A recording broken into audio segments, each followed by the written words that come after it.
Hello everyone. Welcome to part 22 of our MCQ discussion series. Let's start with today's first question.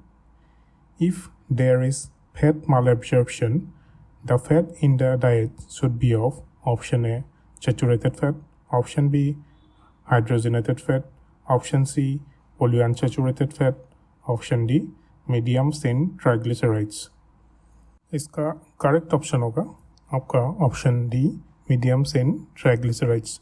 जो medium chain triglycerides होता है वो हमारे body में बहुत ही इजीली एब्जॉर्ब होता है, और कोई भी पेशेंट का अगर फैट माल एब्जॉर्प्शन होता है तो हम उसे मीडियम चेन ट्राइग्लिसराइड्स लेने के लिए बोल सकते हैं।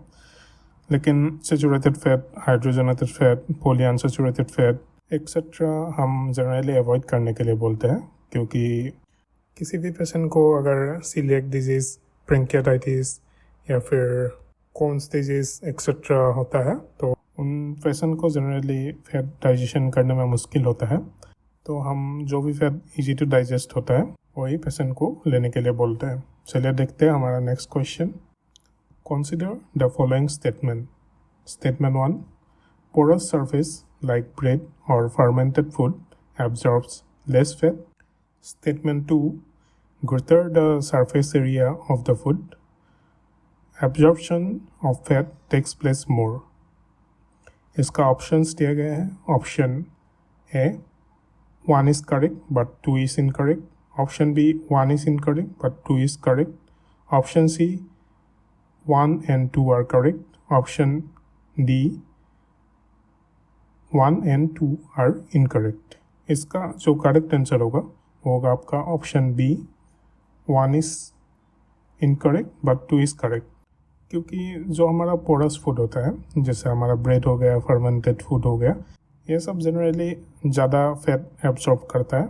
आप लोगों ने कभी अगर ब्रेड को फैट या ऑयल में टोस्ट करके देखा होगा तो आपको पता लग गया होगा कि वो बहुत ही जल्दी फैट को एब्जॉर्ब कर लेता है। सिमिलरली जिस फूड का सरफेस एरिया ज़्यादा होता है वो भी ज़्यादा ऑयल या फैट एब्जॉर्ब करता है। चलिए देखते हैं हमारा next question. The formula use for calculating PER।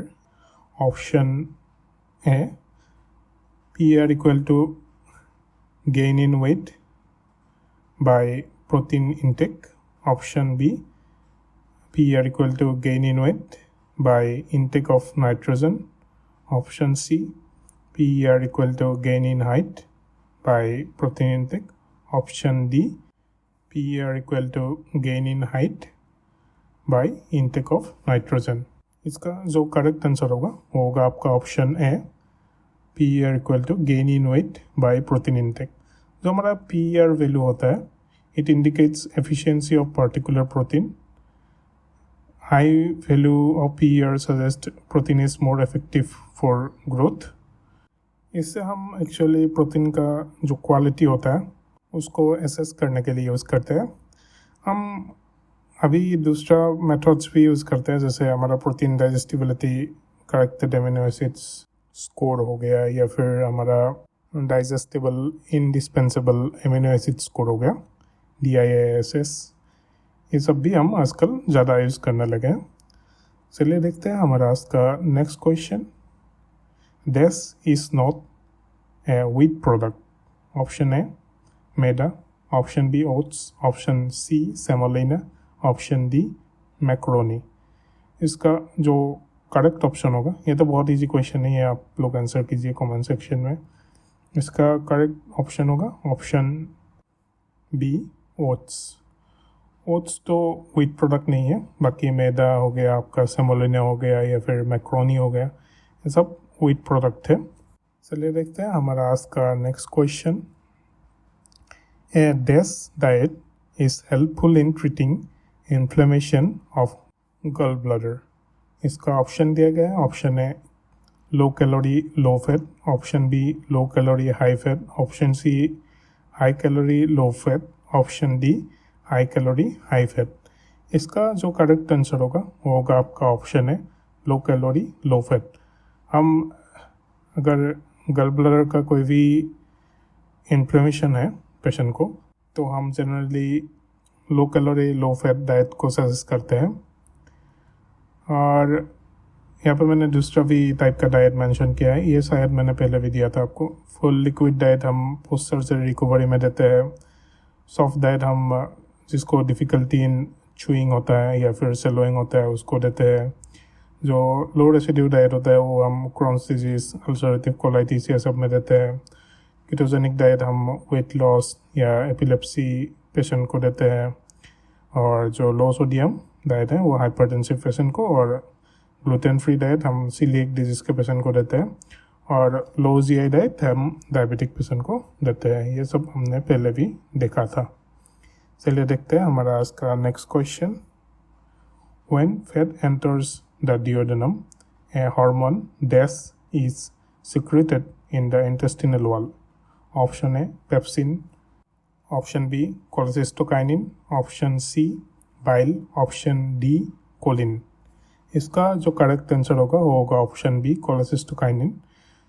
cholecystokinin जो हार्मोन है ये हम कोई भी फैट इंटेक करते हैं या फिर कोई भी फैटी फूड लेते हैं, तो जब भी वो फूड डुओडेनम तक पहुंचता है तभी हमारा इंटेस्टिनल वॉल cholecystokinin रिलीज करता है। यहाँ पे मैंने दूसरा भी जो डाइजेशन से रिलेटेड हार्मोन है वो यहाँ पे दिया है। जो सिक्रेटिन होता है, सिक्रेटिन स्टिमुलेट्स बाइकार्बोनेट रिलीज। जो गैस्ट्रिन होता है it promotes gastric acid secretion. जो आपका मोटिलिन होता है वो इंटेस्टिनल कॉन्ट्रैक्शन में काम करता है। जो आपका ग्रेलिन है वो हंगर सिग्नल को इंक्रीज करता है।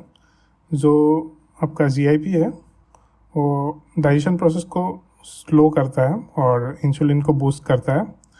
और जो आपका GLP-1 है इंसुलिन को एनहांस करता है और डाइजेशन को भी स्लो करता है।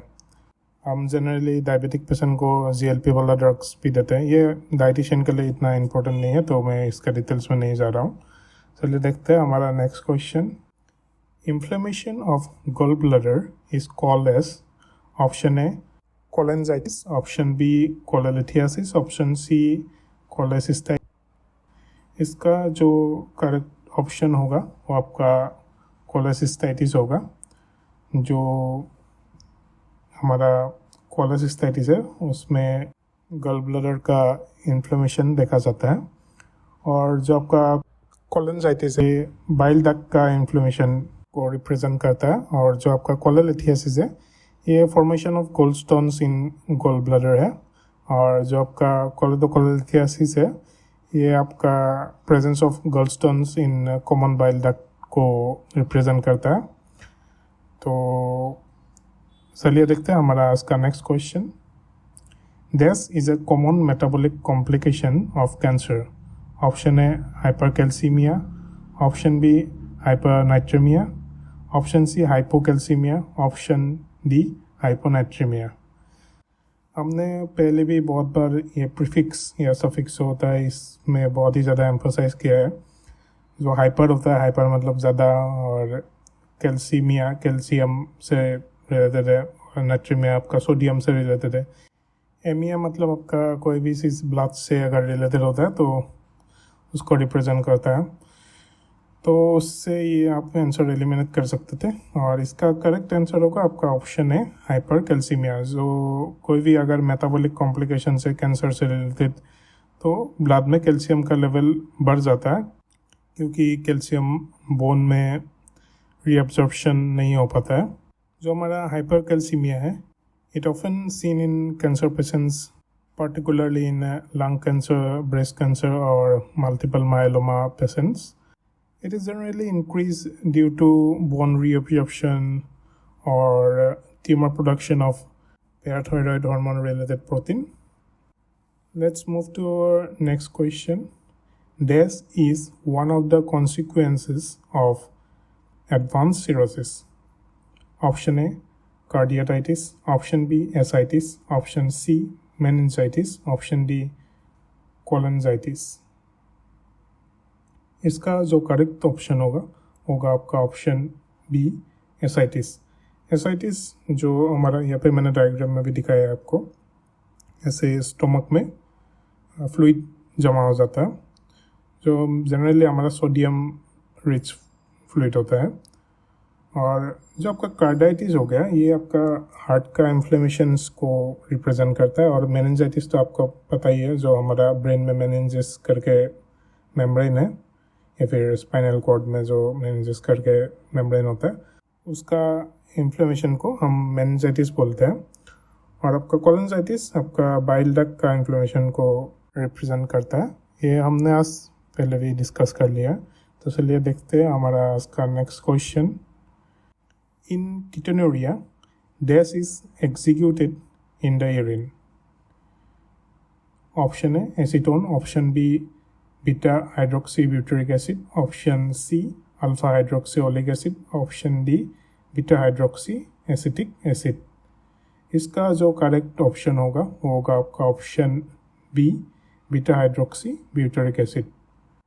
जो हमारा कीटोनुरिया होता है उसमें हमें यूरिन में 3 टाइप्स का कीटोन बॉडीज मिलता है, जैसे आपका एसीटोन हो गया और एसिटोएसिटिक एसिड में हो गया, या फिर बीटा हाइड्रोक्सी ब्यूटेरिक एसिड हो गया।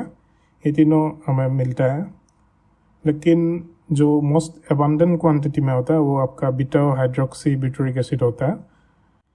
Beta hydroxy butyric acid plays key role in clinical diagnosis of severe ketosis and ketoacidosis. So इसको हम actually as a important marker use करते हैं कीटोनुरिया का। इससे हम कीटोनुरिया को डिटेक्ट कर सकते हैं। अगर इस क्वेश्चन में बीटा हाइड्रोक्सी ब्यूटेरिक एसिड का ऑप्शन नहीं रहता तो एसीटोन भी इसका आंसर बन सकता था, लेकिन एसीटोन आपका इतना इम्पोर्टेंट मार्कर नहीं है और इतना हाई क्वांटिटी में भी नहीं मिलता है एसीटोन। सो हम इसका correct answer beta hydroxy butyric acid को ही मानेंगे।